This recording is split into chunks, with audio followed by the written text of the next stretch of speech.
when she was diagnosed, they told my husband, David, and I that there were only 50-something kids in the whole entire world with her same diagnosis. Hattie, what are you doing on the iPad? Oh, look at that. Oh, that's awesome. Game where we touch it. Oh, are you showing him how you touch it? Yeah. And then the picture moves. Hattie, that's pretty cool. Do you like that? That is so cool. What would you like the world to know about your sweet and amazing daughter, Hattie? Thank you. I would love the world to know that she is just a typical 3-year-old at heart. She just might not be able to express herself the way a normal 3-year-old would be able to.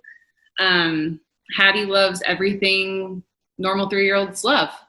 She loves music. She loves to play. She likes making new friends. She likes when people come up and say hi to her. So, just as awkward as it might be sometimes to like come up to her and her not respond to you, just treat her like you would a typical 3-year-old and come say hi. That even though I couldn't speak, it didn't mean I couldn't communicate. How are some of the ways that you see Hattie communicate to you? So some ways that Hattie communicates are when she's super excited, she kind of flaps her hands like this, and she kicks her legs up and down, and she smiles. She laughs at everything funny, mostly my husband because he's hilarious. When she's not happy, she definitely lets us know, and she'll whine or she'll push things away. If we're doing something over in the living room and Hattie's over there, you can tell that she wants to come in there because she'll start looking over and making noises. And it definitely is her own little Hattie language, how she communicates. But we're able to understand. And she's also started making choices, and we're really working on that in speech therapy, where if she wants, either her milk or maybe her iPad, she'll touch something that she wants. And eventually we're looking into getting a communication device for her so she can communicate. Who are in her top 5 Spotify, iTunes? What is her go-to? I mean, she likes, I feel like if she could tell us right now, she would probably say that she loves pop, almost even rap music with a loud beat. Because we'll play pop music, Taylor Swift, all those fun songs. A lot of times, parents have said, yes, I'm so sorry, everything that y'all have gone through. And, don't be sorry, because this is, the cards that God gave us, and we've loved every moment of it. And she's our daughter, and she's brought us so much joy with all the hardships and, everything. There's so much joy that comes with being a special needs parent. Also, people will say, oh, she'll get there. My son, when he was 2, he didn't do this. And then the next year he was doing this, they'll kind of compare their typical kid to Hattie, which is great for being super positive. But our story looks a lot different. It really does. And we pray and pray that she will walk someday, but, I really do believe that she will, but for another parent to just kind of tell me how it's going to be, I just kind of roll my eyes, in my brain. Hattie was diagnosed at 2 months old. They did an MRI, and they told us that she had brain malformations, which means that her brain just doesn't look like a typical 2-month-old brain should look like. Smooth ridges, whereas normally you would see, kind of rough ridges, I guess, around your brain. So that was one of the things. They told us that she would have developmental delays, just meaning that she's going to just be way behind on all of her milestones. It's so rare that they just really don't know exactly what to expect of her. So, she may or may not talk. She may or may not walk. She may or may not do all these things. They just said she's going to write her own story, and we're just going to have to see what Hattie does and have her prove us wrong. I can't wait to see that story, though. I can't wait. Yeah, same. Hattie learned to turn pages in a book.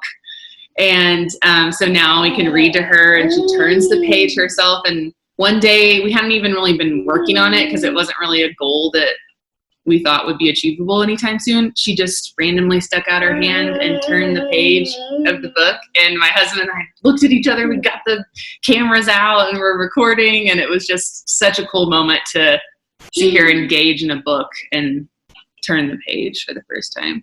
Oh my God. I couldn't even imagine. That's so great. Yeah. So what are some of your hopes and goals for Hattie just in the future? Some of our goals. Yeah. Gosh, we've got a lot of like big time goals. One of the goals right now that we're really working on is sitting independently. She can sit for a few minutes on her own, but I would love for her to just be able to sit up with her sister and play and me not have to worry about her toppling over. So we're really working on that in physical therapy. Awesome. Does Hattie have any special people in her life? Does she have any friends that she absolutely adores? Yes. So, I mean, first of all, she loves her baby sister, Shiloh. We've really seen some leaps in Hattie's development since Shiloh was born in September. She loves watching her. But yeah, Hattie has a ton of friends, and that's something that I love about her is that I feel like everyone kind of wants to be Hattie's friend because she's so sweet and so fun, and people just kind of gravitate towards Hattie, which makes my mama heart proud. But yeah, she's got lots of friends that she loves. One misconception that people think about when they hear about this diagnosis. Yeah. I think one misconception about Hattie's diagnosis is that like these kids will never blank. I don't know what all that is, but I've heard lots of doctors along the way say, we don't know if she'll ever walk. And that's not true because I've seen lots of kids with her diagnosis walk and talk and attend normal school. So it really just, you can't plan out her future. Like I said, she's going to write her own story, and we really think that she's going to be able to do great things. Absolutely. One day at a time. I love that while we're talking, she has been like, I feel like she's going to be a dancer when she gets a little bit older. It's like, well, I'm a dancer, so she might follow my footsteps. We'll see. Oh, no way. Is that your background in dancing? Yes, I actually majored in dance in college, and then danced a little after college as well. Nice. Yeah. Where did you go to school?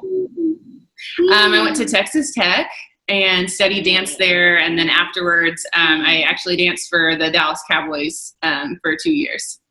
Oh, awesome! Very cool. Yeah, because she kind of started off the interview with like the single ladies Beyonce thing going on. She was moving her hand ever. Oh, she has the most gorgeous smile in the world too. Anything else you would like the world to know about Hattie's story?